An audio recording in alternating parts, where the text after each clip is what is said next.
Welcome back to my channel creative మస్తీ. ఇవాళ మీకు నేను గుంట పొంగడాలు ఎలా తయారు చేసుకోవాలో చూపిస్తున్నానండి. ఈ గుంట పొంగడాలు ఇష్టపడని వారంటూ ఎవ్వరూ ఉండరు.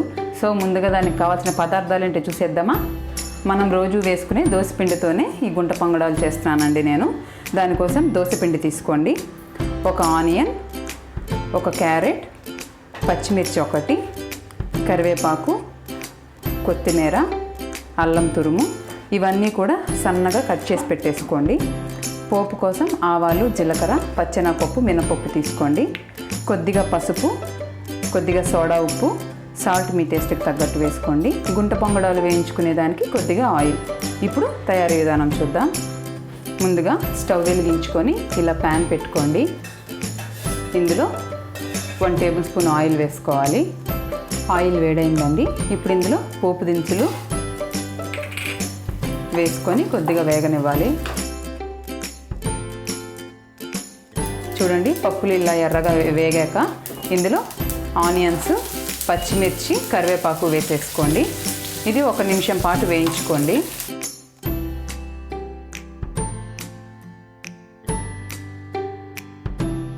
ఇలా వేయించుకున్న తర్వాత చివరిగా పసుపు వేసేసుకోండి.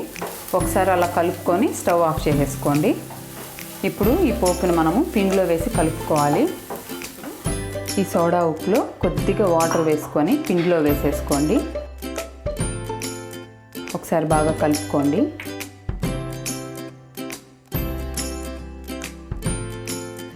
అలా కలుపుకున్న తర్వాత సాల్ట్ వేసుకోండి.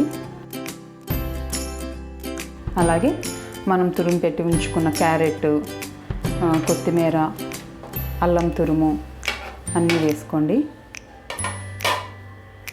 ఒకసారి కలుపుకోండి.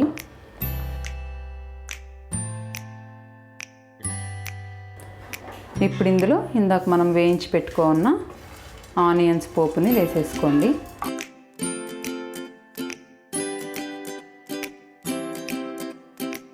ఇప్పుడు ఒకసారి అంతా బాగా కలిసేలాగా కలుపుకోండి.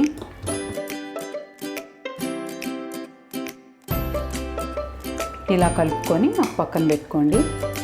స్టవ్ ఆన్ చేసుకొని ఇలా గుంట పొంగడాలు బాండలు పెట్టుకోండి. ఇందులో కొద్దిగా ఆయిల్ వేసుకోవాలి. ఈ ఆయిల్ వేడైందండి. ఇప్పుడు స్టవ్ కొంచెం మంట తగ్గించుకోండి. మనం కలిపి పెట్టుకున్న పిండిని ఇందులో వేసేసుకోవాలి.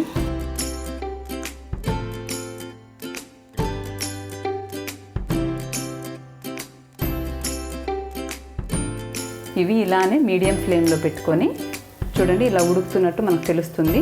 అలా వచ్చినప్పుడు వీటిని తిరగదిప్పించుకోవాలి.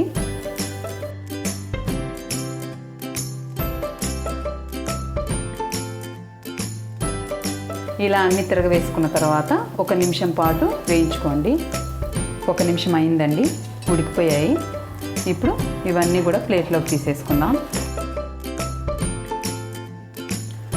అంతేనండి, చాలా సింపుల్గా ఈజీగా ఒక 5 నిమిషాలు ప్రిపేర్ చేసుకోవచ్చు. ఇలా ఇంట్లో మనం దోశలు వేసుకునే పిండితో నేను చెప్పినట్టు ఇలా ఒక్కసారి ట్రై చేయండి. టేస్ట్ అయితే సూపర్ అంటే సూపర్గా ఉంటుంది.